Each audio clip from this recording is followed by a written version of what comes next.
यदि कड़ी मेहनत आपका हथियार है, यदि कड़ी मेहनत आपका हथियार है, तो जो सफलता है यारों, ये आपकी गुलाम हो जाएगी। आपको आपकी मंजिल तक पहुंचने से दोस्तों कोई नहीं रोक सकता है, यदि आपने कड़ी मेहनत की है तो। चलिए, तो इन्हीं मोटिवेशनल लाइंस के साथ आज हम शुरुआत कर लेते हैं हमारे लेक्चर की। और हमारा जो आज का लेक्चर है, ये जनरल साइंस की जो हमने सीरीज स्टार्ट की थी 500 क्वेश्चंस की, 500 महत्वपूर्ण प्रश्न की, इसका ये फ्रेंड्स पार्ट 2 है। और इसमें भी हम 50 महत्वपूर्ण प्रश्न को यहाँ पर डिस्कस करेंगे। सभी क्वेश्चन को हम डिस्कस करेंगे डिटेल में विद एक्स्ट्रा फैक्ट के साथ। तो चलिए फ्रेंड्स, मैं वैशाली लोधी और स्वागत करती हूँ आप सभी का आपके अपने यूट्यूब चैनल फ्री एजुकेशन पर। दोस्तों, इस पार्ट में भी हम 50 महत्वपूर्ण प्रश्न को डिस्कस करेंगे और लास्ट में आपके लिए एक चैलेंजिंग क्वेश्चन रखा है, जिसका आंसर आप सभी को देना है कमेंट सेक्शन में कमेंट करके। और बीच में भी वीडियो जो लेक्चर है हमारा, इसके बीच में भी मैंने आपसे बहुत से क्वेश्चन पूछे हैं, इनके आंसर भी आपको कमेंट सेक्शन में कमेंट करके ज़रूर ही देना है। चलिए फ्रेंड्स, तो शुरुआत कर लेते हैं हमारे लेक्चर की। और फ्रेंड्स, यहाँ पर फर्स्ट हमारा क्वेश्चन है, पहला हमारा क्वेश्चन है, ब्रह्मांड में सबसे अधिक मात्रा में कौन सा तत्व पाया जाता है? तो ब्रह्मांड में जो सबसे अधिक मात्रा में तत्व पाया जाता है यूनिवर्स में, ये कौन सा होता है? तो ये होता है हाइड्रोजन। ऑप्शन नंबर ए हमारा हाइड्रोजन, ये करेक्ट आंसर हो जाएगा। अभी तो बात हमने की ब्रह्मांड यानी यूनिवर्स की, अब हम बात कर लेते हैं पृथ्वी यानी कि अर्थ की। तो फ्रेंड्स, अर्थ यानी पृथ्वी में सबसे अधिक मात्रा में कौन सा तत्व पाया जाता है? तो ये होता है ऑक्सीजन, हमारा करेक्ट आंसर हो जाएगा अगर ये क्वेश्चन पूछा जाता कि पृथ्वी में सर्वाधिक मात्रा में कौन सा तत्व पाया जाता है। बात कर ली हमने ब्रह्मांड की, बात कर ली हमने पृथ्वी की, अब हम बात करते हैं हमारे वायुमंडल की। तो वायुमंडल में सर्वाधिक मात्रा में कौन सा तत्व पाया जाता है? तो ये होता है नाइट्रोजन। नाइट्रोजन जो होता है, ये वायुमंडल में सर्वाधिक मात्रा में पाया जाता है। चलिए फ्रेंड्स, बढ़ते हैं अब हमारे नेक्स्ट क्वेश्चन की ओर। और यहाँ पर नेक्स्ट हमारा जो क्वेश्चन है, ये है, निम्न में से कौन सा रोग पानी के प्रदूषण की वजह से नहीं होता? तो ऐसा कौन सा रोग है जो कि पानी के प्रदूषण की वजह से नहीं होता? तो ये होता है hepatitis B. Option number D हमारा हेपेटाइटिस बी, ये करेक्ट आंसर हो जाएगा। बाकी के जो 3 ऑप्शन आपको दिख रहे हैं, टाइफाइड, पीलिया और हैजा, ये तीनों ही जो रोग हैं, ये पानी के प्रदूषण की वजह से होते हैं। जो हेपेटाइटिस बी जो है, ये वायरस की वजह से होने वाला रोग है। चलिए फ्रेंड्स, बढ़ते हैं अब हमारे नेक्स्ट क्वेश्चन की ओर। और यहाँ पर नेक्स्ट हमारा क्वेश्चन है, किसकी कमी के कारण थायराइड ग्रंथि में वृद्धि होने लगती है? तो ऐसा कौन सा तत्व है इन चारों में से जिसकी कमी के कारण थायराइड ग्रंथि में वृद्धि होने लगती है? तो ये होता है आयोडीन। ऑप्शन नंबर बी हमारा आयोडीन, ये करेक्ट आंसर हो जाएगा। जो आयोडीन होता है, इसकी कमी के कारण जो थायराइड ग्लैंड होती है, थायराइड ग्रंथि होती है, इसमें वृद्धि होने लगती है। और इस रोग को हम क्या कहते हैं? तो इस रोग को दोस्तों यारों हम कहते हैं घेंगा रोग। जो घेंगा रोग होता है, ये आयोडीन की कमी की वजह से होता है। एग्जाम में कई बार क्वेश्चन पूछा जाता है, घेंगा रोग किसकी कमी के कारण होता है? तो ये जो आयोडीन होता है, इसकी कमी के कारण घेंगा रोग होता है। आगे बढ़ने से पहले आपके लिए एक इम्पॉर्टेंट इन्फॉर्मेशन है, जो कि आपके लिए बहुत ही यूजफुल रहने वाली है। फ्रेंड्स, अगर आप गवर्नमेंट एग्जाम की तैयारी कर रहे हैं, तो फ्रेंड्स आज करेंट अफेयर एक इतना मोस्ट इंपॉर्टेंट टॉपिक बन गया है कि यहाँ से जीके का सेक्शन रहता है, उसमें भी करंट के क्वेश्चन पूछे जाते हैं। तो फ्रेंड्स, जो करंट अफेयर है, इससे क्वेश्चन हर एग्जाम में पूछे जा रहे हैं। भले अभी वो जो एमपी पुलिस कांस्टेबल के एग्जाम चल रहे हैं, उनमें करंट अफेयर मेंशन भी नहीं है, लेकिन करंट अफेयर्स उसमें भी क्वेश्चन पूछे जा रहे हैं। तो फ्रेंड्स, करंट अफेयर जो है, ये बहुत ही इंपॉर्टेंट टॉपिक बन गया है अगर आप किसी भी गवर्नमेंट एग्जाम की तैयारी कर रहे हैं।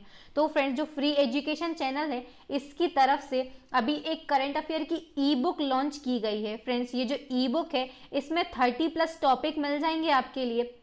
और फ्रेंड्स, इसमें 1000 यानी 1000+ में एमसीक्यू दिए हैं। ये जितने भी एमसीक्यू हैं, ये सभी डिटेल में दिए गए हैं, विथ एक्स्ट्रा फैक्ट के साथ में दिए गए हैं।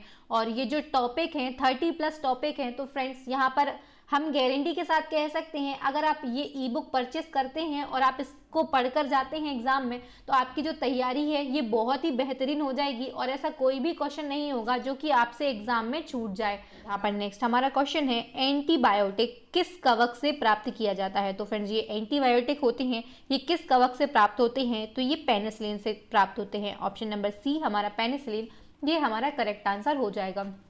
अब अगर हम बात करते हैं पेनिसिलिन की, तो फ्रेंड्स ये एक एंटीबायोटिक है और इसकी जो खोज है ये किसके द्वारा की गई थी, तो इसकी जो खोज है ये अलेक्जेंडर फ्लेमिंग द्वारा की गई थी।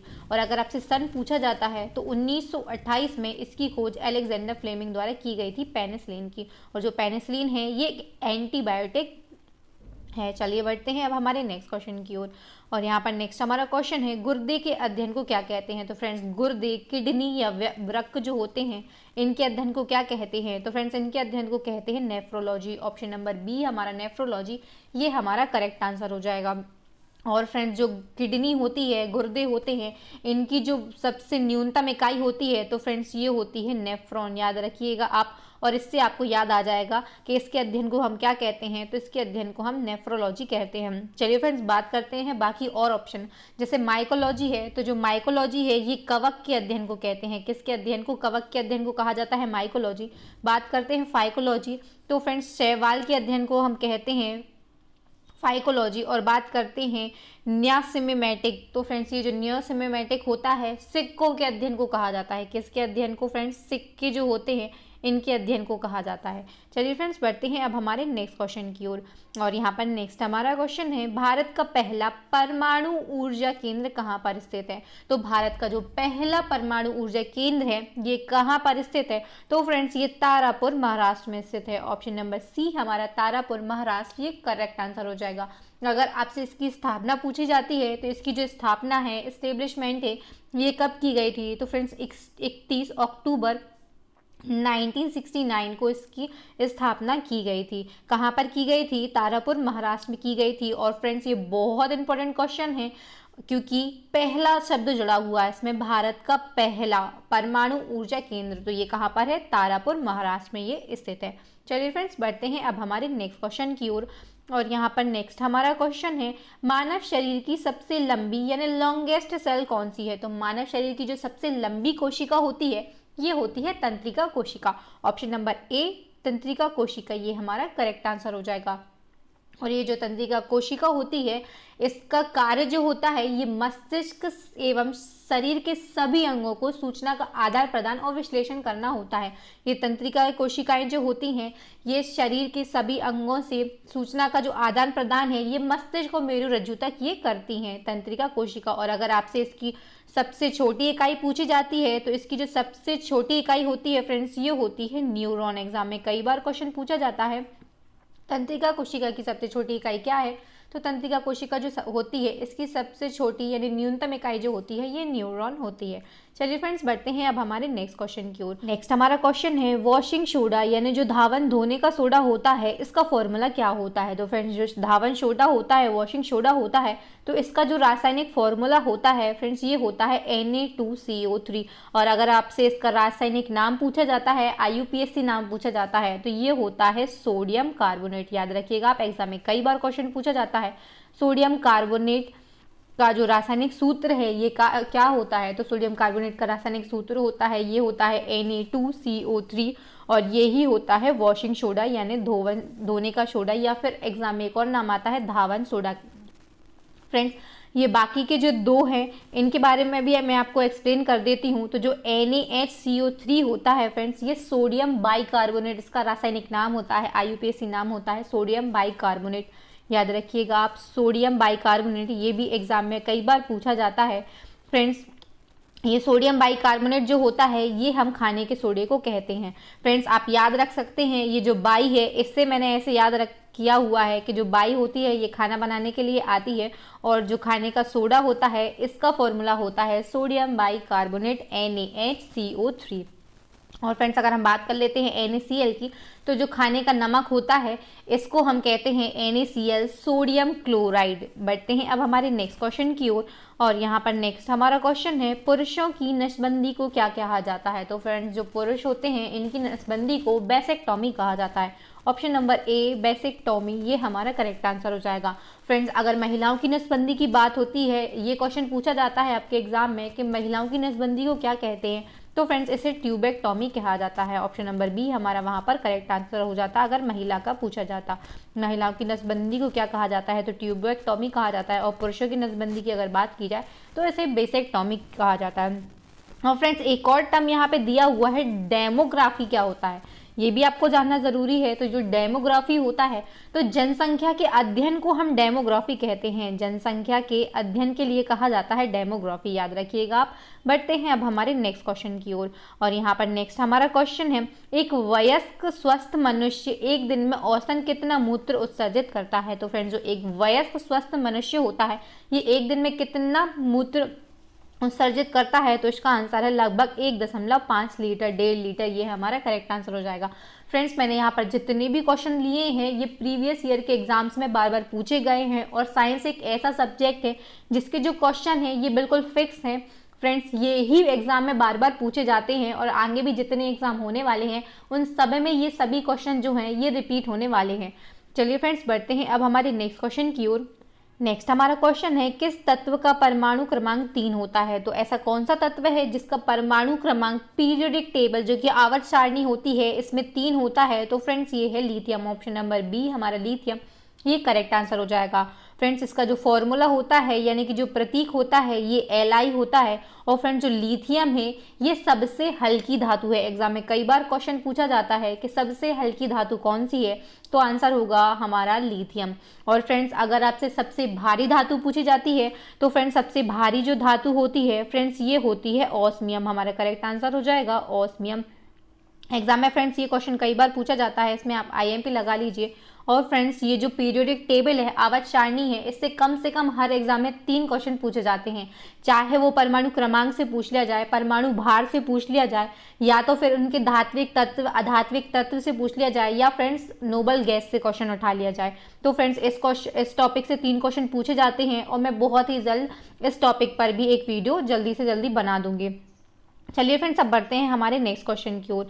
नेक्स्ट हमारा क्वेश्चन है, हास्य गैस यानी लाफिंग गैस का रासायनिक सूत्र क्या होता है। तो फ्रेंड्स जो हास्य गैस होती है, लाफिंग गैस, इसका जो रासायनिक सूत्र होता है ये होता है N2O, ऑप्शन नंबर ए हमारा N2O, ये करेक्ट आंसर हो जाएगा। अगर इसके IUPAC नाम की हम बात करें तो फ्रेंड्स ये होता है नाइट्रस ऑक्साइड, याद रखिएगा आप, एग्जाम में कई बार क्वेश्चन पूछा जाता है नाइट्रस ऑक्साइड। और फ्रेंड्स बाकी की अगर हम ऑप्शन की बात कर लें तो जो NaCl होता है इसको हम सोडियम क्लोराइड बोलते हैं फ्रेंड्स, और ये खाने का नमक होता है, या खाने का नमक या साधारण नमक इसको कहते हैं। और फ्रेंड्स अगर D2O की बात करें तो ये होता है ड्यूटेरियम ऑक्साइड, और फ्रेंड्स इसको हम भारी जल के नाम से जानते हैं। बात करते हैं NH3 की, तो जो NH3 होता है फ्रेंड्स ये अमोनिया का रासायनिक सूत्र है। बैठते हैं अब हमारे नेक्स्ट क्वेश्चन की ओर। और यहाँ पर नेक्स्ट हमारा क्वेश्चन है, निम्नलिखित में से कौन द्रव्यमान की इकाई नहीं है। तो फ्रेंड्स हमें बताना है कि द्रव्यमान की इकाई कौन सी नहीं है। तो फ्रेंड्स जो पौंड होती है ये द्रव्यमान की इकाई होती है फ्रेंड्स, लेकिन किस पद्धति में होती है, तो फ्रेंड्स ये FPS पद्धति में द्रव्यमान की इकाई होती है। बात करते हैं किलोग्राम की, तो जो किलोग्राम होती है ये SI पद्धति में द्रव्यमान का मात्रक होता है। फ्रेंड्स अगर बात करते हैं हम ग्राम की, जो तीसरा ऑप्शन है हमारा, तो फ्रेंड्स CGS पद्धति में जो ग्राम होता है ये द्रव्यमान की इकाई होती है। नेक्स्ट ऑप्शन है ऑप्शन नंबर डी हमारा। तो फ्रेंड्स जो ऑप्शन नंबर डी है ये हमारा करेक्ट आंसर हो जाएगा फ्रेंड्स, क्योंकि ये द्रव्यमान की इकाई नहीं होती है। ये जो डाइन होता है फ्रेंड्स ये CGS पद्धति में बल का मात्रक होता है। एग्जाम में क्वेश्चन पूछा जाता है बल का मात्रक, तो फ्रेंड्स CGS पद्धति में बल का जो मात्रक होता है ये डाइन होता है। चलिए फ्रेंड्स बढ़ते हैं अब हमारे नेक्स्ट क्वेश्चन की ओर। और यहाँ पर नेक्स्ट हमारा क्वेश्चन है, मनुष्य के होंठ किस विटामिन की कमी के कारण फट जाते हैं। तो फ्रेंड्स मनुष्य के जो होंठ है ये किस विटामिन की कमी के कारण फट जाते हैं, तो ये विटामिन B2 की कमी के कारण फट जाते हैं। ऑप्शन नंबर सी हमारा विटामिन B2, ये हमारा करेक्ट आंसर हो जाएगा। फ्रेंड्स कमेंट सेक्शन में आपको ये जो चारों विटामिन दिख रहे हैं इनके रासायनिक नाम आपको कमेंट सेक्शन में ज़रूर से ज़रूर कमेंट करना है। चलिए फ्रेंड्स बढ़ते हैं अब हमारे नेक्स्ट क्वेश्चन की ओर। और यहाँ पर नेक्स्ट हमारा क्वेश्चन है, मेथेनॉल को कहते हैं। तो फ्रेंड्स जो मेथेनॉल होता है इसको हम किस नाम से जानते हैं, तो इसको हम वुड एल्कोहल के नाम से जानते हैं। ऑप्शन नंबर सी हमारा वुड एल्कोहल, ये हमारा करेक्ट आंसर हो जाएगा। बढ़ते हैं अब हमारे नेक्स्ट क्वेश्चन की ओर। और यहाँ पर नेक्स्ट क्वेश्चन है हमारा, साधारण लोलक के समय को दोगुना करने के लिए धागे की लंबाई कैसी होनी चाहिए। तो फ्रेंड्स जो साधारण लोलक होता है इसके समय को अगर हमें दोगुना करना है तो फ्रेंड्स जो धागे की लंबाई है ये हमें 4 गुना बढ़ानी पड़ेगी। इसका दोगुना होता है तो फ्रेंड्स जो धागे की लंबाई है ये हमें 4 गुनी करनी पड़ेगी। ऑप्शन नंबर सी हमारा 4 गुना, ये हमारा करेक्ट आंसर हो जाएगा। चलिए फ्रेंड्स बढ़ते हैं अब हमारे नेक्स्ट क्वेश्चन की ओर। और यहाँ पर नेक्स्ट हमारा क्वेश्चन है, प्रत्येक 1 केल्विन ताप बढ़ाने पर वायु में ध्वनि का वेग बढ़ता है। तो फ्रेंड्स प्रत्येक 1 केल्विन ताप बढ़ाने पर वायु में जो ध्वनि का वेग है ये कितना बढ़ता है? तो फ्रेंड्स ये बढ़ता है 0.6 मीटर प्रति सेकेंड। ऑप्शन नंबर ए जो है हमारा, ये हमारा करेक्ट आंसर हो जाएगा। चलिए फ्रेंड्स बढ़ते हैं अब हमारे नेक्स्ट क्वेश्चन की ओर। और यहाँ पर नेक्स्ट हमारा क्वेश्चन है, जब प्रकाश वायु से कांच में जाता है तो फ्रेंड्स हमें बताना है इसकी जो आवृत्ति होती है या तरंगदैर्ध्य होता है ये बढ़ता है या घटता है? तो फ्रेंड्स इसका जो तरंगदैर्ध्य होता है फ्रेंड्स ये घटता है। ऑप्शन नंबर बी हमारा तरंगदैर्ध्य घटता है, ये हमारा करेक्ट आंसर हो जाएगा। फ्रेंड्स जो प्रकाश होता है ये जब वायु में है तो फ्रेंड्स वायु जो है इसके कण होते हैं ये बहुत ज़्यादा दूर दूर होते हैं। तो फ्रेंड्स ये कैसा माध्यम होता है? तो फ्रेंड्स ये जो वायु का माध्यम होगा फ्रेंड्स ये विरल माध्यम होगा। और अगर हम बात करते हैं कांच की तो फ्रेंड्स जो कांच के कण होंगे ये बिल्कुल बहुत ही ज़्यादा पास पास होंगे। तो फ्रेंड्स ये कैसा माध्यम होगा? तो फ्रेंड्स ये सघन माध्यम होगा। और फ्रेंड्स जब जो प्रकाश होता है ये विरल माध्यम से सघन माध्यम में जाता है तो जो तरंगदैर्ध्य होता है फ्रेंड्स ये घटता है। और फ्रेंड्स अगर सघन माध्यम से विरल माध्यम में जा रहा होता तो जो तरंगदैर्ध्य होता है फ्रेंड्स ये बढ़ता है। चलिए फ्रेंड्स मैं आशा करती हूँ आपको ये दोनों चीज़ें ही समझ आ गई होंगी। फ्रेंड्स ये हमारी एक तरीके से रिवीजन ही क्लास है, तो फ्रेंड्स इसमें मैं आपको चीज़ें ज़्यादा एक्सप्लेन नहीं कर पा रही हूँ, लेकिन जितना भी मेरे से हो रहा है, जितना मैं यहाँ पर बता सकती हूँ, जितनी इंपॉर्टेंट फैक्ट हैं, जितनी इंपॉर्टेंट बातें हैं, मैं वो सभी आपको यहाँ पर कवर करने की कोशिश कर रही हूँ, ताकि आपसे इस टॉपिक से मतलब ये जितने भी क्वेश्चन हैं इनसे रिलेटेड कुछ भी अगर जानकारी आती है तो ये आपसे बिल्कुल भी ना छूटे और आप एग्जाम में वो सारे सभी क्वेश्चन साइंस के जो हैं वो आप टिक करके आए, पूरे में से पूरे नंबर ही आप लेके आए। बढ़ते हैं अब हमारे नेक्स्ट क्वेश्चन की ओर। और नेक्स्ट हमारा क्वेश्चन है, एस्कॉर्बिक एसिड किस विटामिन का नाम होता है? तो फ्रेंड्स जो एस्कॉर्बिक एसिड है ये किस विटामिन का रासायनिक नाम होता है? तो ये विटामिन सी का रासायनिक नाम होता है। ऑप्शन नंबर सी हमारा विटामिन सी, ये हमारा करेक्ट आंसर हो जाएगा। फ्रेंड्स अगर आपसे एग्जाम में पूछा जाता है विटामिन ए का रासायनिक नाम तो फ्रेंड्स ये होता है रेटिनॉल, हमारा करेक्ट आंसर हो जाएगा वहाँ पर रेटिनॉल। और अगर आपसे विटामिन डी का रासायनिक नाम पूछा जाता है तो फ्रेंड्स ये होता है कैल्सीफेरॉल, याद रखिएगा आप, कैल्सीफेरॉल इसका रासायनिक नाम होता है।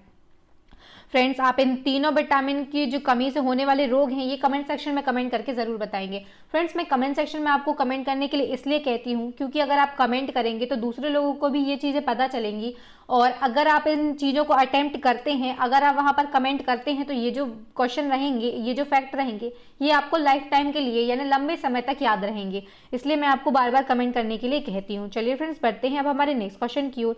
तो यहाँ पर नेक्स्ट हमारा क्वेश्चन है, ध्वनि किस रूप में यात्रा करती है? तो फ्रेंड्स जो ध्वनि होती है ये अनुदैर्घ्य तरंगों के रूप में यात्रा करती है। ऑप्शन नंबर बी हमारा अनुदैर्घ्य तरंगे, ये हमारा करेक्ट आंसर हो जाएगा। अब बढ़ते हैं हमारे नेक्स्ट क्वेश्चन की ओर। हमारा क्वेश्चन है, सोनार मुख्यतः उपयोग किया जाता है। तो जो सोनार है इसका उपयोग कहाँ किया जाता है? तो इसका जो उपयोग है ये समुद्र वगैरह में किया जाता है। तो फ्रेंड्स ऑप्शन नंबर डी जो है हमारा समुद्री यात्रियों के द्वारा, ये हमारा करेक्ट आंसर हो जाएगा। अगर एग्जाम में सोनार का फुल फॉर्म पूछा जाता है तो सोनार का फ्रेंड्स पूरा नाम यानी फुल फॉर्म जो होता है ये होता है sound navigation and ranging. Sound navigation and ranging sonar का पूरा नाम होता है, और यह एक ऐसा उपकरण होता है जिसके माध्यम से हम जल में स्थित पिंडों की दूरी, दिशा तथा चाल को फ्रेंड्स हम माप सकते हैं, और इसे किसी नाव या जहाज में लगाया जाता है। और फ्रेंड्स इसके उपयोग से, इसका जो उपयोग है, हम समुद्री गहराई को या जल के अंदर किसी स्थित हिमशैल वगैरह हैं या किसी वस्तु का पता लगाने के लिए फ्रेंड्स हम इसका प्रयोग करते हैं। चलिए फ्रेंड्स बढ़ते हैं अब हमारे नेक्स्ट क्वेश्चन की ओर। और यहाँ पर नेक्स्ट हमारा क्वेश्चन है, सूर्य में नाभिकीय ईंधन के रूप में अधिक मात्रा में क्या पाया जाता है? तो फ्रेंड्स सूर्य में नाभिकीय ईंधन के रूप में अधिक मात्रा में कौन सा तत्व पाया जाता है? तो ये होता है हाइड्रोजन। ऑप्शन नंबर सी हमारा हाइड्रोजन, ये करेक्ट आंसर हो जाएगा। अगर आपसे परसेंटेज पूछा जाता है तो फ्रेंड्स लगभग 74% सूर्य में हाइड्रोजन का प्रतिशत होता है। और फ्रेंड्स एग्जाम में यहाँ से भी क्वेश्चन पूछा जाता है कि जो सूर्य है इसमें प्रकाश के उत्सर्जन का कारण क्या है? तो इसमें प्रकाश के उत्सर्जन का जो कारण है फ्रेंड्स ये होता है नाभिकीय संलयन। एग्जाम में कई बार ये क्वेश्चन पूछा गया है और आगे आने की इसकी जो प्रोबेबिलिटी है ये भी बहुत ज़्यादा है। तो फ्रेंड्स नाभिकीय संलयन की क्रिया के कारण सूर्य में जो प्रकाश उत्पन्न होता है, सूर्य में प्रकाश उत्सर्जन होता है। बढ़ते हैं अब हमारे नेक्स्ट क्वेश्चन की ओर। और यहाँ पर नेक्स्ट हमारा क्वेश्चन है, शरीर की द्वितीय सबसे बड़ी ग्रंथि कौन सी है? तो फ्रेंड्स शरीर की जो दूसरी सबसे बड़ी ग्रंथि है ये होती है अग्नाशय। ऑप्शन नंबर डी हमारा अग्नाशय, ये करेक्ट आंसर हो जाएगा। अगर एग्जाम में क्वेश्चन पूछा जाता है कि शरीर की सबसे बड़ी ग्रंथि कौन सी है, तो शरीर की जो सबसे बड़ी ग्रंथि होती है ये होती है लीवर, यानी कि हमारा यकृत। चलिए फ्रेंड्स, बढ़ते हैं अब हमारे नेक्स्ट क्वेश्चन की ओर। और यहाँ पर नेक्स्ट हमारा क्वेश्चन है, ऑक्सीकरण को किस रूप में परिभाषित किया जा सकता है। तो फ्रेंड्स, जो ऑक्सीकरण की क्रिया होती है इसको हम किस रूप में परिभाषित कर सकते हैं। तो फ्रेंड्स, इलेक्ट्रॉनों की जो हानि होती है, इलेक्ट्रॉन का त्याग होता है, ये ही ऑक्सीकरण की प्रक्रिया होती है। बढ़ते हैं अब हमारे नेक्स्ट क्वेश्चन की ओर। और फ्रेंड्स, यहाँ पर नेक्स्ट हमारा क्वेश्चन है, अम्ल का स्वाद कैसा होता है। तो फ्रेंड्स, जो अम्ल का स्वाद होता है ये खट्टा होता है। ऑप्शन नंबर बी हमारा खट्टा, ये करेक्ट आंसर हो जाएगा।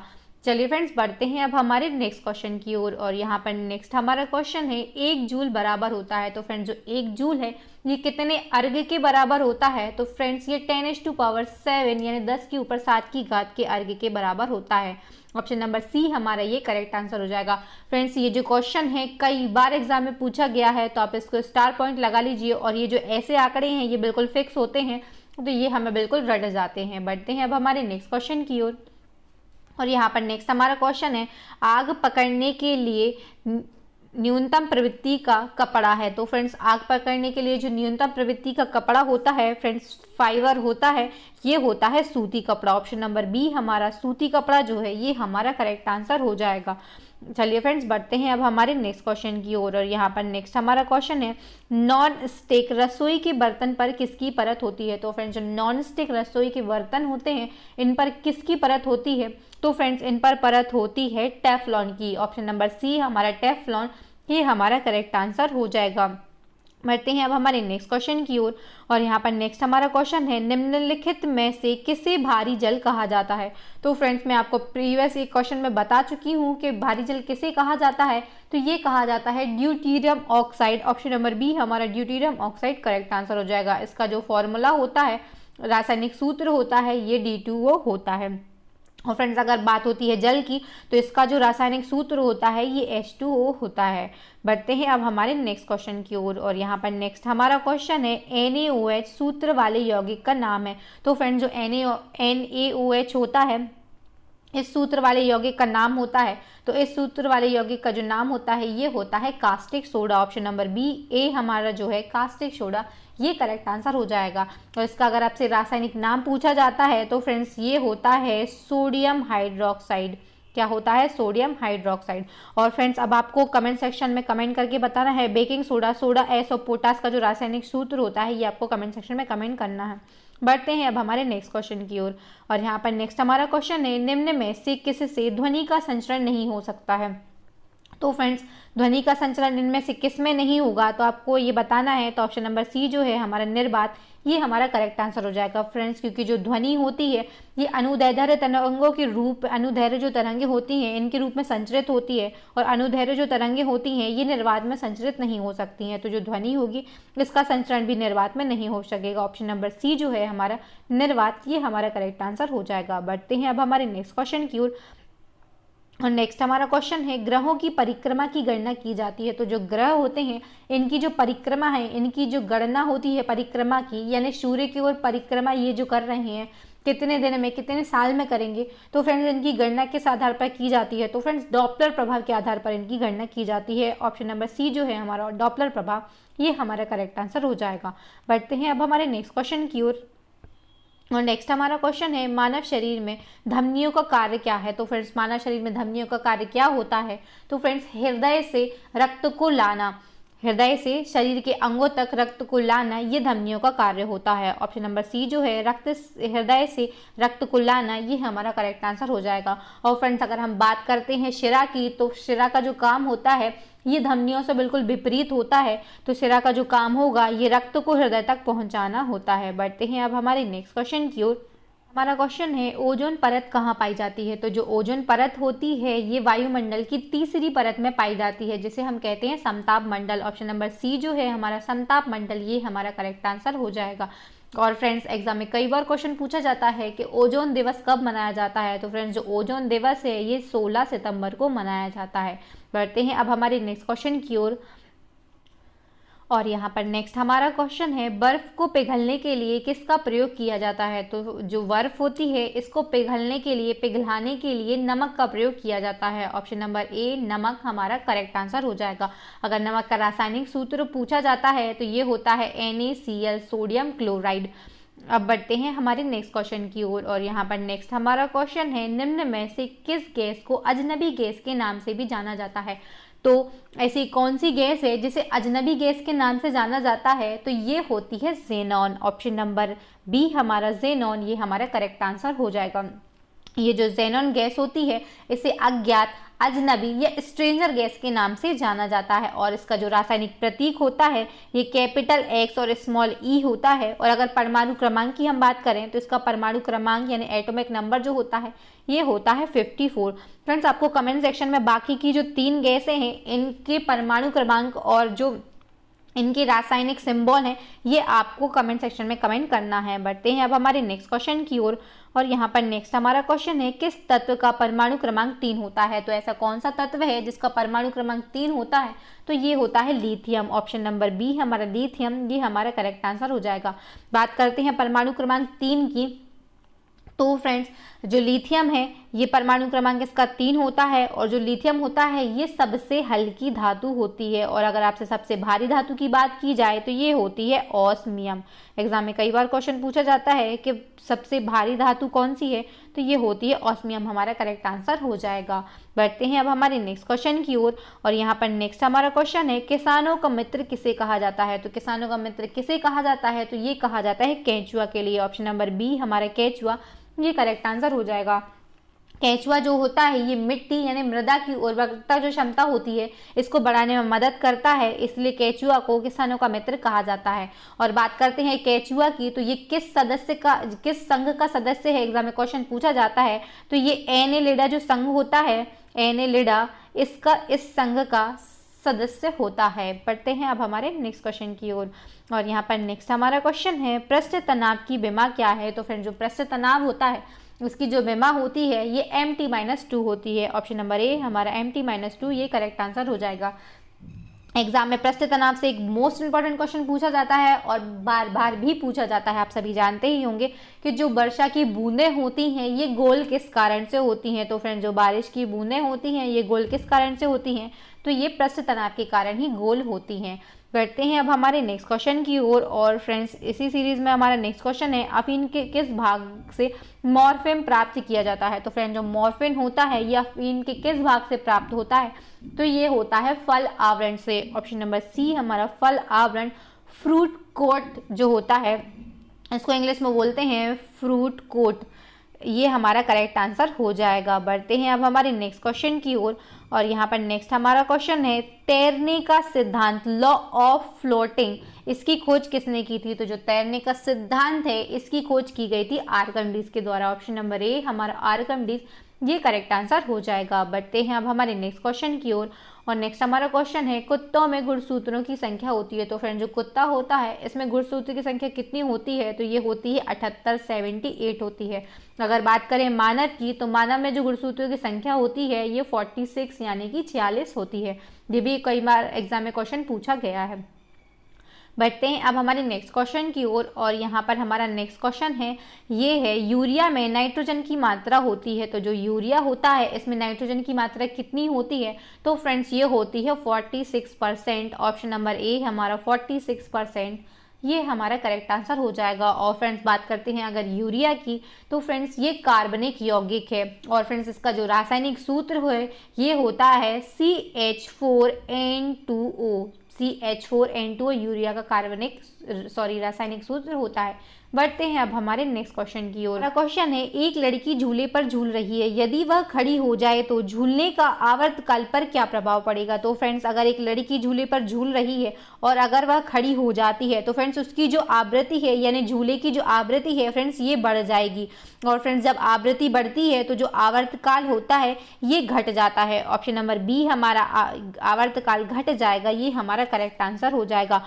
फ्रेंड्स, क्योंकि जो आवर्तकाल होता है इसको हम टी मान लेते हैं, और फ्रेंड्स जो आवर्तकाल होता है ये आवृत्ति को हम एफ मान लेते हैं, फ्रीक्वेंसी कहते हैं आवृत्ति के लिए। तो फ्रेंड्स जो आवर्तकाल होता है ये फ्रीक्वेंसी यानी आवृत्ति का व्युत्क्रमानुपातिक होता है। तो फ्रेंड्स जो अगर समय जो आवृत्ति बढ़ेगी तो जैसे जैसे ही आवृत्ति बढ़ेगी वैसे वैसे ही आवर्तकाल घटता चला जाएगा, और अगर आवृत्ति कम होती है तो जो आवर्तकाल है ये बढ़ता चला जाएगा। चलिए फ्रेंड्स बढ़ते हैं अब हमारे नेक्स्ट क्वेश्चन की ओर, और यहाँ पर नेक्स्ट हमारा क्वेश्चन है इलेक्ट्रॉन वोल्ट इकाई है। तो फ्रेंड्स इलेक्ट्रॉन वोल्ट जो है ये किसकी इकाई है, तो ये ऊर्जा की इकाई है। ऑप्शन नंबर सी हमारा ऊर्जा ये करेक्ट आंसर हो जाएगा। बढ़ते हैं अब हमारे नेक्स्ट क्वेश्चन की ओर, और यहाँ पर नेक्स्ट हमारा क्वेश्चन है विद्युत अपघटन में कौन सा नियम लागू होता है। तो जो विद्युत अपघटन होता है इसमें फैराडे का नियम लागू होता है। ऑप्शन नंबर डी हमारा फैराडे का नियम ये हमारा करेक्ट आंसर हो जाएगा। बढ़ते हैं नेक्स्ट क्वेश्चन की ओर, और नेक्स्ट हमारा क्वेश्चन है पारे का प्रतिरोध शून्य होता है। तो पारे का प्रतिरोध है ये कितने केल्विन ताप पर शून्य होता है। तो फ्रेंड्स ये 4 केल्विन यानी 4 केल्विन ताप पर शून्य हो जाता है। ऑप्शन नंबर सी हमारा 4 केल्विन पर ये करेक्ट आंसर हो जाएगा। बढ़ते हैं अब हमारे नेक्स्ट क्वेश्चन की ओर, और यहाँ पर नेक्स्ट हमारा क्वेश्चन है दुनिया का पहला मानव हृदय प्रत्यारोपण कहाँ किया गया था। तो दुनिया का जो पहला मानव हृदय प्रत्यारोपण है ये किया गया था साउथ अफ्रीका में। ऑप्शन नंबर ए हमारा साउथ अफ्रीका ये करेक्ट आंसर हो जाएगा। और ये किसके द्वारा किया गया था, तो याद रखिएगा ये क्रिश्चियन बर्नार्ड के द्वारा किया गया था, और 1967 में इसको किया गया था प्रथम हृदय प्रत्यारोपण। अब बात कर लेते हैं इसी सीरीज में नेक्स्ट क्वेश्चन की, और नेक्स्ट क्वेश्चन है हमारा भारत का पहला मानव हृदय प्रत्यारोपण कहाँ किया गया था। तो भारत का पहला मानव हृदय प्रत्यारोपण जो है ये कहाँ किया गया था, तो ये दिल्ली एम्स हॉस्पिटल में किया गया था। हमारा ऑप्शन नंबर बी जो है दिल्ली ये करेक्ट आंसर हो जाएगा। और ये कब किया गया था अगर एग्जाम में पूछा जाता है तो 1994 में इसको एम्स हॉस्पिटल दिल्ली में किया गया था। और किस डॉक्टर के द्वारा किया गया था, तो फ्रेंड्स डॉक्टर वेणुगोपाल जो थे इनके द्वारा किया गया था भारत का पहला मानव हृदय प्रत्यारोपण। बढ़ते हैं अब हमारे नेक्स्ट एंड लास्ट क्वेश्चन की ओर, और क्वेश्चन है हमारा भारत की राष्ट्रीय पशु बाघ का वैज्ञानिक नाम क्या है। तो भारत का जो राष्ट्रीय पशु है बाघ इसका वैज्ञानिक नाम जो है ये होता है Panthera Tigris. Option number A हमारा पैंथेरा टाइग्रिस ये करेक्ट आंसर हो जाएगा। और फ्रेंड्स ये जो वॉस इंडिकस होता है तो फ्रेंड्स ये होता है गाय का रासायनिक नाम वैज्ञानिक नाम। और फ्रेंड्स जो पॉवो क्रिस्टोसस होता है ये फ्रेंड्स होता है मोर का। और फ्रेंड्स अगर एफिलॉस इंडिका पूछा जाता है तो ये हाथी का वैज्ञानिक नाम होता है। और अगर आपसे एग्जाम में मनुष्य का वैज्ञानिक नाम पूछा जाए तो फ्रेंड्स ये होता है होमो सेपियंस। एग्जाम में कई बार क्वेश्चन पूछा जाता है मनुष्य का वैज्ञानिक नाम, तो आप याद रखिएगा होमो सेपियंस होता है। फ्रेंड्स लास्ट हमारा चैलेंजिंग क्वेश्चन है जिसका आंसर आपको कमेंट सेक्शन में देना है कमेंट करके। नेक्स्ट देन लास्ट हमारा क्वेश्चन है चंद्रमा पर उगाए जाने वाला पहला पौधा कौन सा है। तो आपको कमेंट सेक्शन में इसका आंसर कमेंट करना है कि चंद्रमा पर उगाया जाने वाला जो पहला पौधा था ये क्या था, इसका नाम क्या था। वीडियो को देखने के लिए आपका बहुत बहुत धन्यवाद। अगर वीडियो अच्छा लगा हो तो प्लीज़ वीडियो को जल्दी से जल्दी लाइक कर दें, इसे ज़्यादा से ज़्यादा शेयर करें अपने दोस्तों भाई बहनों के साथ में। और फ्रेंड्स आपके व्हाट्सएप टेलीग्राम फेसबुक पर जितने भी एजुकेशन से रिलेटेड ग्रुप हैं उन सभी में आप इसको जल्दी से जल्दी शेयर कर दें। अगर आप हमारे चैनल पर नए हैं और मेरा पढ़ाना आपको अच्छा लगा हो तो प्लीज़ चैनल को सब्सक्राइब कर दें, साथ ही बेल आइकन पर ज़रूर क्लिक करें फ्रेंड्स। और हमारे प्लेलिस्ट को भी ज़रूर विजिट करें मोर वीडियोस के लिए। और आप हमारी प्लेलिस्ट में भी जाकर आप हमारे और जो साइंस की वीडियोस हैं उनको देख सकते हैं। चलिए फ्रेंड्स मिलते हैं नेक्स्ट वीडियो में, तब तक के लिए धन्यवाद।